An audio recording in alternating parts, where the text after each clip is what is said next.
Hi, gang. This is Ralph here, and I'm here to talk about a movie that has impacted my life greatly. It actually was produced back in 1991, directed by Michael Tolkien, and it starred Mimi Rogers as Sharon and David Duchovny as Randy. You know him probably from the X-Files show. Um, it was a great movie. I actually saw it 3 times in one week. I had to travel an hour to a theater that was showing it because nobody else wanted to show it. It was very controversial at the time.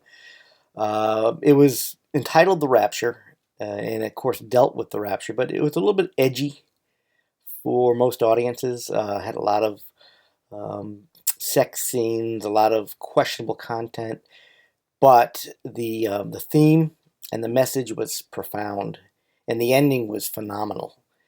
I wouldn't exactly call it a positive experience. In fact, it was probably one of the more tragic movie-going experiences I ever had.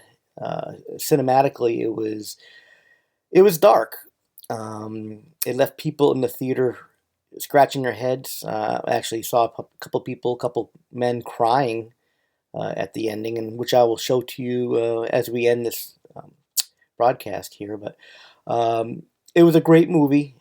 Even though it didn't affect me positively, it had a positive impact on my life. It wasn't a feel-good movie by no means, but it really allowed me to question my place in life at that time. Of course, that was 25, almost, yeah, it was 25 years ago. So it allowed me to understand where I was at that point in my life. I always wanted to be a screenwriter.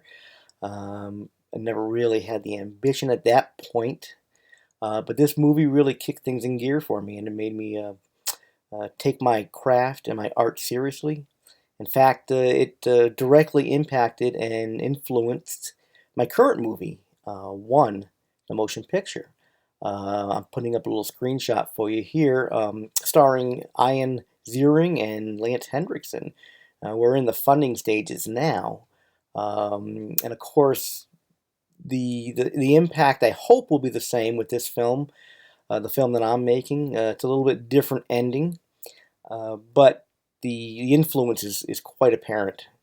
And the funny thing is, Michael Tolkien, who directed The Rapture, isn't even a Christian that I know of. Uh, but I feel that this film encapsulates, encompasses Christian principles, our place in the universe, our place in God's kingdom, and most importantly, our role in the coming kingdom, the end of times. Um, and to me, I have nothing against romantic comedies. I have nothing against dramas. I have nothing against movies that make you feel good. Um, but I'm into shock therapy. I'm into the Twilight Zone, Outer Limits, that type of material that leaves the viewer questioning, questioning his place, her place in life, and questioning the truth and what is out there and what can we expect after we pass away and what can we expect when God returns to earth. And that's the kind of film, that's the kind of films and TV content that I want to produce. Uh, this movie is incredible. Like I said, it probably wasn't very well received on in evangelicals because of its questionable content, but I think it has a place and has a place in how we interpret the end times. Everybody interprets it a little bit differently, it's especially the afterlife and what was so profound about the ending. And I don't want to ruin it for you. I don't want to spoil it for you. You'll see it in a few minutes. But um, is that there was a presence of heaven, even though the person, the main character, um, chose not to enter the heavenly realm. It was there and it was portrayed as something beautiful. And to me, that's more poignant than any image of hell. You have the typical symbolic images of hell with devil and his pitchfork and flames and demons, and that's all well and good, and that's enough to scare people. But to really think about what heaven or what hell must be really like, in terms of not being allowed into the heavenly realm, being able to see it, being able to hear the laughter inside and the joy, and not being able to participate in it. To me, that's more poignant than any other image we can conjure up on the severity of hell, is being separated from God, and to me, that's what hell truly means. It's a separation from God. But without further ado, I'm going to present the scene to you.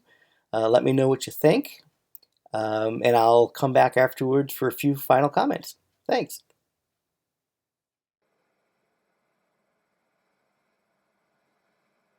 Mom? Hi, Mom. Is this hell? Hello, Mary? Is that your daughter? Mary, where are you? I'm here. Where are we?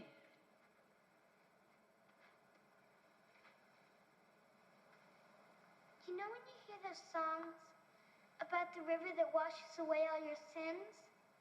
Well, here it is. We're in heaven. Why are we in heaven? We're not in heaven. Heaven's over there. I can't see it. It's there. If you love God, it's there. Foster, do you love God for giving you the gift of life? Yes.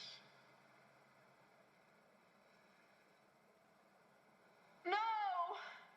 Mommy, Gabriel's coming. You have to make up your mind. There's nothing more to say. You have to love God. I love you, Mary. That isn't enough. Maybe it's all I have. If life is a gift, if it really is a gift, and there really is a heaven, There really is a heaven. then why should I thank him for the gift of so much suffering, Mary? So much pain on the earth that he created. Let me ask him why. Tell God you love him. I can't. If you don't tell God that you love him, you can't go to heaven. Tell God that you love him. Mommy. No.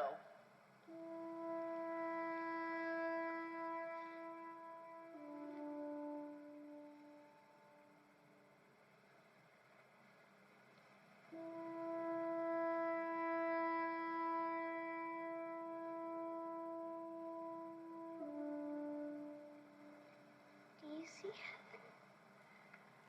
Yes. Isn't it beautiful? Yes. Do you know how long you have to stay here? Yes. How long?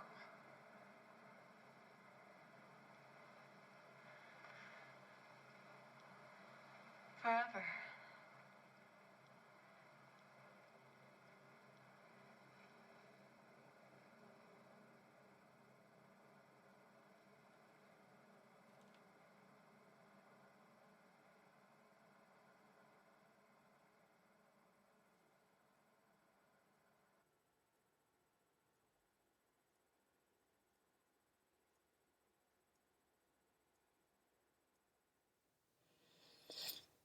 Okay, now wasn't that powerful? That was. I remember sitting in the theater.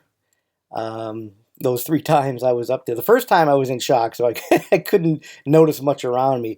The next two times I made it a point to look at the other viewers, the other cinema goers, moviegoers around me. A lot of them were men, mostly men, some women, and it surprised me that they were really shaken by this ending. There were a lot of tears, a lot of people with their heads in their hands, trying to make sense of what they just saw. And mind you, now I saw this movie in a town of called Northampton, Massachusetts, which wasn't too far from where I grew up. I grew up in northern Connecticut. Northampton, Amherst, which is right next door, which is where the University of Massachusetts is located, has one of the highest homosexual populations in the country. So this by no means is not a Bible Belt where this movie was showing. And I'm even amazed it showed there. It was an art house theater, and that's probably the only place this movie could be shown. Um, but the impact on these non-Christians was phenomenal. And I think that that's what we have to strive for. It's all well and good to make movies for our fellow brothers and sisters, like Fireproof and Against All Odds, but I think we need to focus on reaching the lost and reaching the people that don't know about God's message, about God's love. And this movie, I feel, accomplished that objective. If you get a chance, rent it out. I think it's on Netflix. Not too many places have it, but it's worth the watch, and I highly recommend it. Well, thanks for listening to me. Thanks for watching me, and we'll talk to you later. Thanks.